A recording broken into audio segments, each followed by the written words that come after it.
Well आज का हमारा जो नेक्स्ट टॉपिक है that is the idea about circular motion and simple harmonic motion.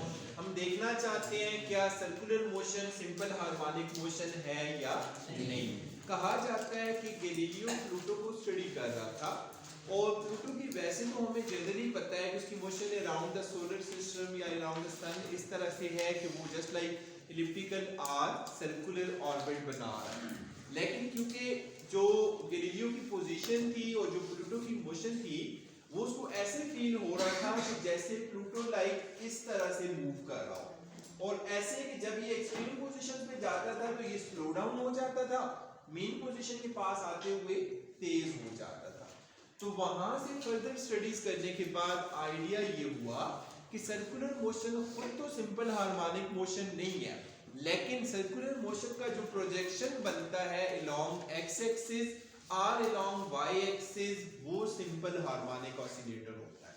फर्ज किया आप इसको ऐसे समझें कि हमारे पास एक ऐसा ऑब्जेक्ट है जो कि सर्कुलर ऑर्बिट में रिवॉल्व हो रहा है।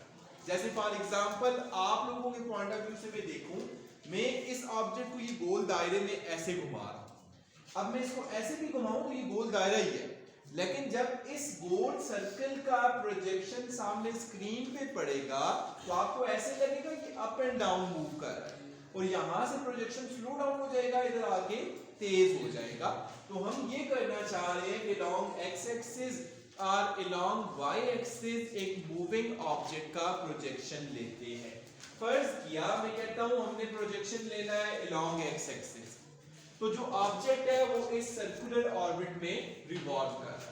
तो इसके मुताबिक जब ये ऑब्जेक्ट यहाँ पे होगा प्रोजेक्शन बनेगा इस जगह, जब ये ऑब्जेक्ट यहाँ पे होगा प्रोजेक्शन बनेगा इधर, जब ये यहाँ पे होगा प्रोजेक्शन बनेगा इधर, यहाँ से इधर, इसी तरह से नीचे से भी आप अलोंग एक्स एक्सिस प्रोजेक्शन ले सकते हैं।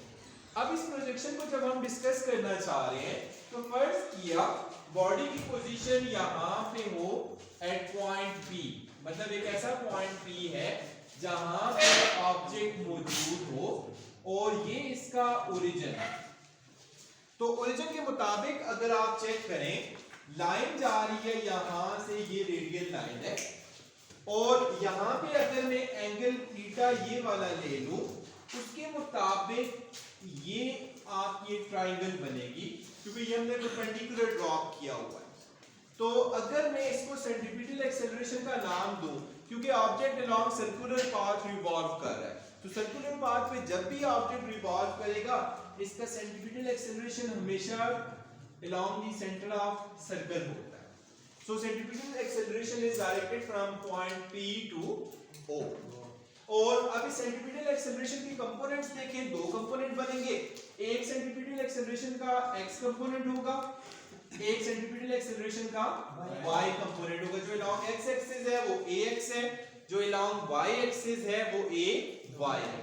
और इसी डायग्राम को मैं अलग से लेबल करना चाहूं, आप यहां पे देखें ये वाली लाइन, इसको आप कहते हैं सर्कल का रेडियस होता है।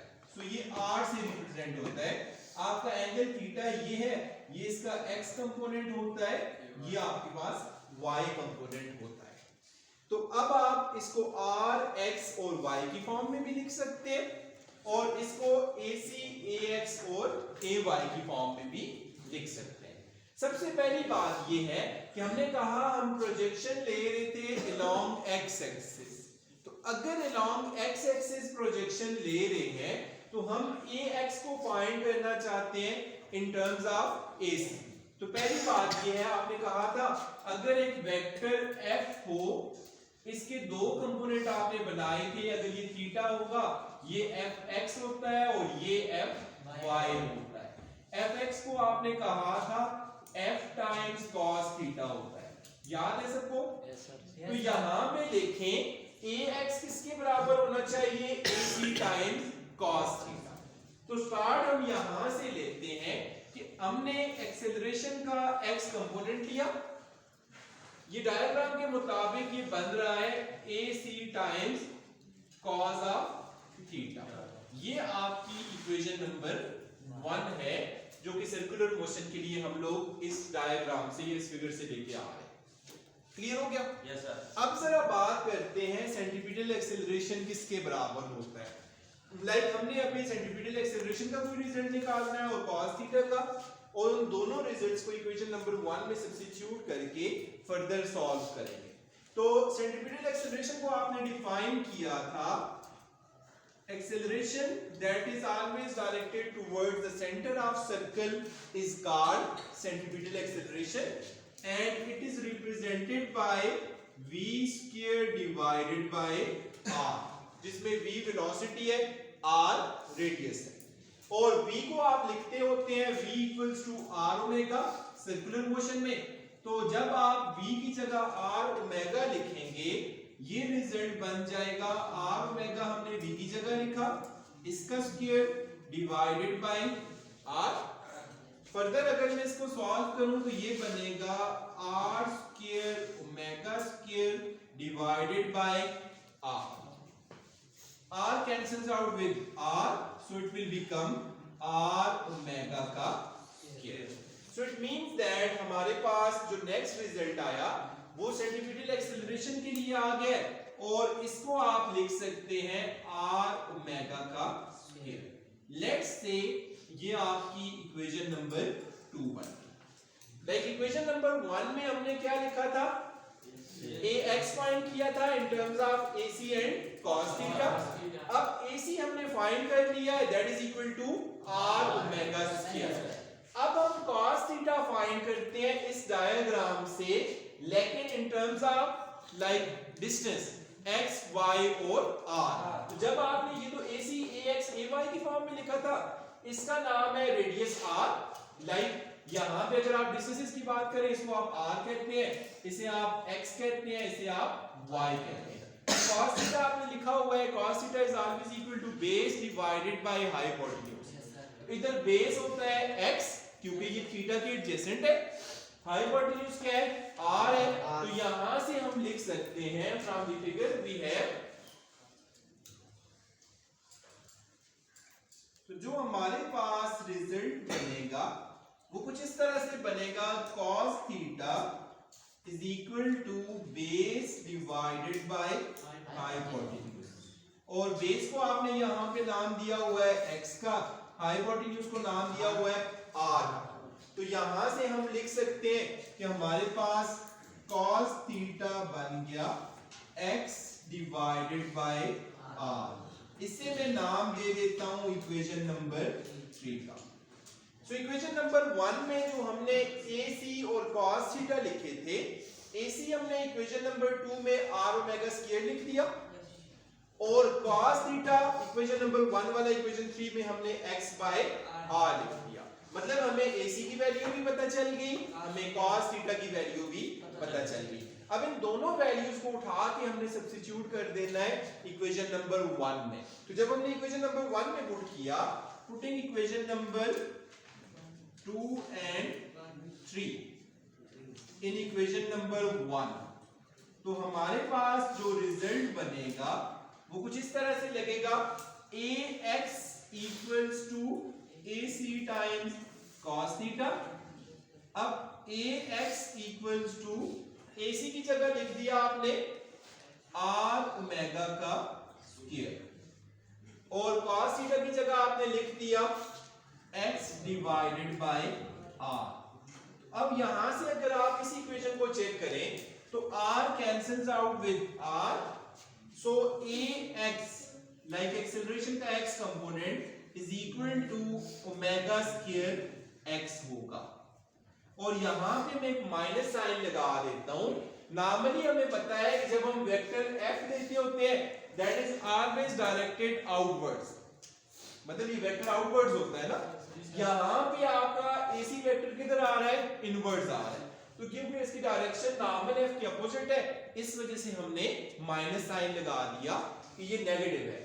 तो यहां आपका जो नेक्स्ट रिजल्ट बना वो कुछ इस तरह से लिखा जाएगा कि ax equals to minus omega square x, और ओमेगा स्क्वायर एंगुलर वेलोसिटी है which is constant। तो अगर आप इस कांस्टेंट को हटा दें तो प्रोपोर्शनैलिटी साइन आ जाएगा। आप लिख सकते हैं ax is directly proportional to minus x। तो हमने बेसिक क्राइटेरिया स्टार्ट में ये सेट किया था कि अगर हम किसी भी ऑब्जेक्ट की मोशन के लिए ये प्रूव कर सकें कि किसी भी बॉडी का acceleration directly proportional to displacement हो but it is in its opposite direction, then it is called simple harmonic motion. अब हमने देखा सर्कुलर मोशन खुद तो सिंपल हार्मोनिक ऑसिलेटर नहीं था, लेकिन सर्कुलर मोशन में जो ऑब्जेक्ट का प्रोजेक्शन बन रहा था along x एक्सिस और along y एक्सिस वो सिंपल हार्मोनिक ऑसिलेटर है। अब होता क्या है, जब ये ऑब्जेक्ट मूव कर रहा है, अगर आप गौर से ऑब्जर्व करें, यहां से यहां जब जा रहा होगा तो प्रोजेक्शन इस लाइन पे इतना चेंज नहीं होगा, सो हमें लगेगा कि ये स्लो है। जैसे ये यहां से यहां आएगा तो प्रोजेक्शन की स्पीड काफी ज्यादा हो जाएगी, मतलब वो जो साया बन रहा है वो काफी तेजी से घूमेगा, तो हमें ऐसे लगेगा कि ऑब्जेक्ट यहाँ पे स्लो डाउन हो गया, इधर आके मैक्सिमम स्पीड है, इधर स्लो डाउन हो गया। हालांकि ऑब्जेक्ट यूनिफॉर्म वेलोसिटी के साथ, ये यूनिफॉर्म स्पीड के साथ मूव कर रहा है, लेकिन उसका प्रोजेक्शन जो है वो आपको सिंपल हार्मोनिक ऑसिलेटर दे रहा है। तो अगर ये सिंपल हार्मोनिक ऑसिलेटर है तो फिर इसका टाइम पीरियड भी होना चाहिए, इसकी फ्रीक्वेंसी भी होनी चाहिए। तो अगर टाइम पीरियड लिखे, हमने कहा था time period can be written as 2 pi divided by omega, जिसमें 2 पाई कांस्टेंट नंबर है, ओमेगा एंगुलर फ्रीक्वेंसी या एंगुलर वेलोसिटी। और इसी में अगर हम लोग फ्रीक्वेंसी लिखना चाहें तो फ्रीक्वेंसी को आप लिख सकते हैं, ये रेसिप्रोकल ऑफ टाइम पीरियड है, so f equals to 1 divided by t। आज इसका रेसिप्रोकल ले लें तो f can be written as omega divided by 2 pi. तो यहां से हमने कंक्लूड किया कि इस चैप्टर के मुताबिक हमारे 3 मेन सिंपल हार्मोनिक ऑसिलेटर्स थे। पहला वो सिस्टम था जिसमें मैस स्प्रिंग सिस्टम था, दूसरे नंबर पे सिंपल पेंडुलम, तीसरे नंबर पे उसके बाद हमारा जो नेक्स्ट आ गया वो सर्कुलर मोशन का प्रोजेक्शन अलोंग x एक्सिस और अलोंग y एक्सिस। इसके अलावा सेकंड ईयर में आप जाके पढ़ेंगे आरसी सर्किट होगा या एलसी सर्किट होगा। आरएलसी सीरीज एसी सर्किट्स होते हैं, उसमें सिर्फ अगर आप सर्किट में इंडक्टर और कैपेसिटर लगाएं उनका बिहेवियर भी सिंपल हार्मोनिक ऑसिलेटर होता है। और इसके अलावा अगर आप फर्दर एग्जांपल देखें तो आपके पास 8 से 10 डिफरेंट सिंपल हार्मोनिक ऑसिलेटर्स हैं जो हम फाइंड कर सकते हैं। लेकिन एफएससी लेवल पे इनिशियली आपके एग्जाम पॉइंट ऑफ व्यू से और कोर्स कंटेंट के हिसाब से ये 3 सिंपल हार्मोनिक ऑसिलेटर्स यहाँ पे डिस्कस होते हैं। अब अगर हम चाहें तो हम वेलोसिटी ऑफ प्रोजेक्शन भी कैलकुलेट कर सकते हैं।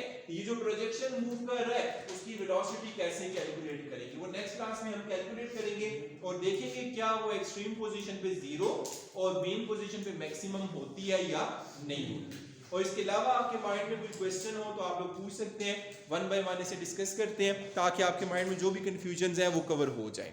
Thank you.